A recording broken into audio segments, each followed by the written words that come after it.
नमस्कार. सगळ्यांनाच माहिती आहे की आज मार्केटमध्ये तारांबळ उडाली.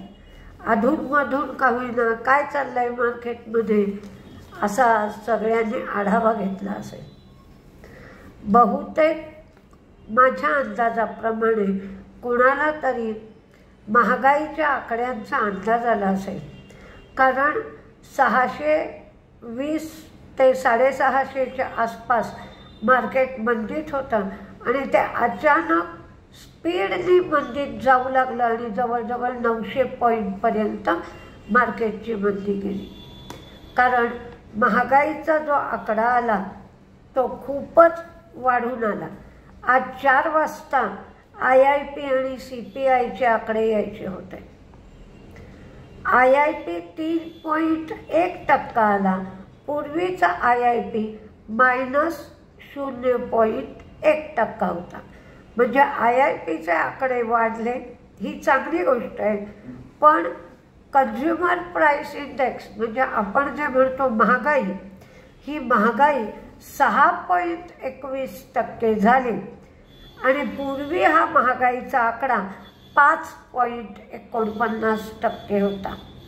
हा मार्केटच्या दृष्टीने अजिबात चांगला नाही. त्यामुळे 600-650 पॉईंट मार्केट मंदीत राहील आणि याच पॉईंटला क्लोज होईल असं वाटत असताना जोरदार मार्केट पडू लागलं आणि ते 900 पॉईंटपर्यंत मार्केट मंदीत गेलं. हिकलचा रिझल्ट चांगला लागला. प्रॉफिट, रेव्हेन्यू, मार्जिन सगळंच वाढलं. त्याचप्रमाणे न्यूक्लियस सॉफ्टवेअरचाही रिझल्ट चांगला लागला. प्रॉफिट, रेव्हेन्यू, मार्जिन हे वाढलं. त्यामुळे हिकल आणि न्यूक्लियस दोघांचाही रिझल्ट चांगला.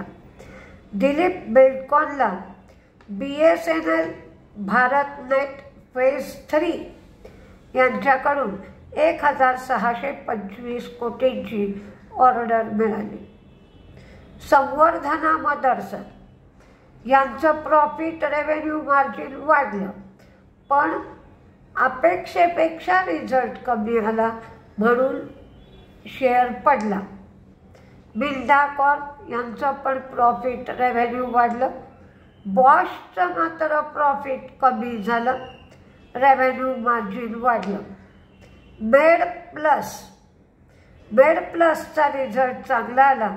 यांचा प्रॉफिट, रेव्हेन्यू, मार्जिन तिन्ही गोष्टी मेड प्लसच्या चांगल्या आल्या, वाढून आल्या. ब्लू डार्टचा फायदा कमी झाला पण उत्पन्न वाढलं. आज सॅंगिलिटी SAGI-LITY याचं लिस्टिंग होतं. हे लिस्टिंग 31 रुपये 6 पैशाला NSE आणि BSE दोन्हीवरही झालं. हा शेअर 32 रुपयापर्यंत गेला होता आणि त्यानंतर मार्केटच्या मंदीमध्ये हा शेअरही कोसळला. LNT टेक हे $110 मिलियन एवढे खर्च करून इंटेलिस्विफ्ट याचं ॲक्विजिशन करणार आहे आणि 100% ॲक्विजिशन करणार आणि सगळं कॅशमध्ये पेमेंट करणार आहे. ICICIचा प्रीमियम वाढला. न्यू इंडिया ॲश्युरन्सचा पण वाढला आणि स्टार हेल्थचा पण वाढला. लार्सन अँड टुब्रोला NTPC कडून थर्मल प्लांटसाठी ऑर्डर मिळाली. NBCCला सुद्धा 448 कोटीची ऑर्डर मिळाली. BHEL यांना तेलंगणामध्ये 3/800 megawatt super critical thermal power प्लांटसाठी त्यांनी बोली जिंकली. पनामा पेट्रोचं प्रॉफिट कमी झालं, रेव्हेन्यू वाढलं. ज्योती लॅबचं मात्र प्रॉफिट, रेव्हेन्यू, मार्जिन सगळं वाढलं, रिझल्ट चांगला आला. एशियन पेंटच्या मॅनेजमेंटची मुलाखत ऐकायला मिळाली. त्यांनी सांगितलं कन्झ्युमर सेंटिमेंट तेवढं चांगलं नव्हतं, मागणीही कमी झाली होती. ऑगस्टमध्ये पाऊस खूप आला, पूर आले, यामुळेही मागणी कमी झाली. इन्स्टिट्यूशनल डिमांड कमी झाली.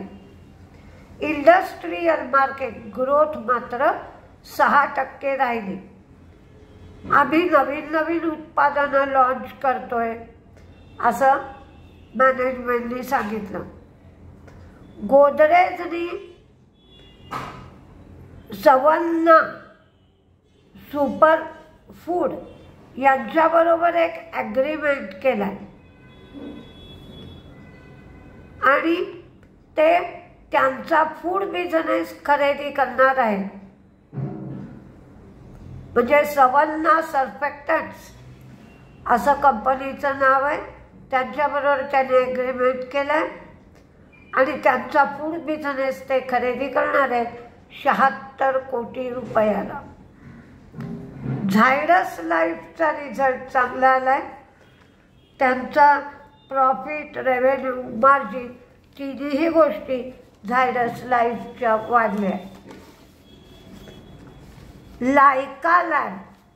लायका लॅब ही तोट्यातून फायद्यात आली आहे. मार्क्सन्स फार्माचाही रिझल्ट चांगला आला आहे. CESC मार्क्सन्स फार्माचा प्रॉफिट, रेव्हेन्यू वाढलं आहे. CESCचा रिझल्ट चांगला आला आहे. त्यांचा सुद्धा प्रॉफिट, रेव्हेन्यू, मार्जिन तिन्ही गोष्टी वाढल्या. कोलते पाटील ही तोट्यातून फायद्यात आली आहे कंपनी. उत्पन्न वाढलं आहे, त्यांचं मार्जिन वाढलं आहे. अलेम्बिक फार्मा यांच्या इव्हाब्राडाइन या औषधाला US FDA कडून अंतिम मंजुरी मिळाली आहे व ह्या औषधाची जी मार्केट साईज आहे ती $14 बिलियन एवढी आहे. इगरसॉल रँड INGERSELL आणि RAND कोणी इंगरसॉल पण म्हणतात. यांचा रिझल्ट चांगला आला आहे. प्रॉफिट, रेव्हेन्यू, मार्जिन वाढला आहे. फेडरल बँक 1,500 कोटीचे डिबेंचर्स इश्यू करणार आहेत. डिबेंचर्स म्हणजे कर्ज असतं. शेअर होल्डर हा मालक असतो. डिबेंचर होल्डरनी कंपनीला कर्ज दिलेलं असतं. त्यामुळे जर कंपनी बुडू लागली, काय झालं तर डिबेंचर्सवाल्यांचा पहिला अधिकार असतो. असे डिबेंचर्स 1,000 कोटीचे इश्यू करणार आहे फेडरल बँक. हुंडाई मोटर्सचं प्रॉफिट कमी झालं, रेव्हेन्यू कमी झालं, मार्जिनही कमी झालं, रिझल्ट चांगला आला नाही, शेअर्सही पडला. BASFचं प्रॉफिट कमी झालं, रेव्हेन्यू वाढलं, मार्जिन कमी झालं. नाटको फार्माचा मात्र रिझल्ट चांगला आला आहे. प्रॉफिट 677 कोटी प्रॉफिट वाढला आहे.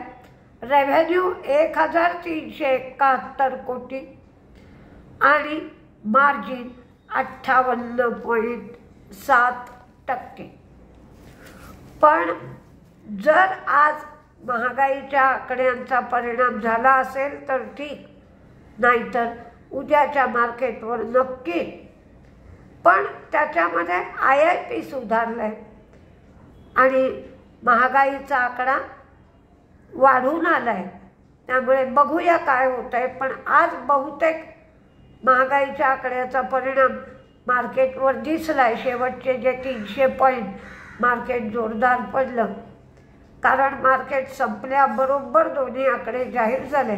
कोणाला तरी हा महागाईचा आकडा माहीत असावा असा एक अंदाज वाटला. बघूया काय काय मार्केट करत आहे आणि कोणकोणते नवे रंग आपल्याला दाखवता येते. आपली भेट उद्या सकाळच्या व्हिडिओमध्ये होईल. नमस्ते.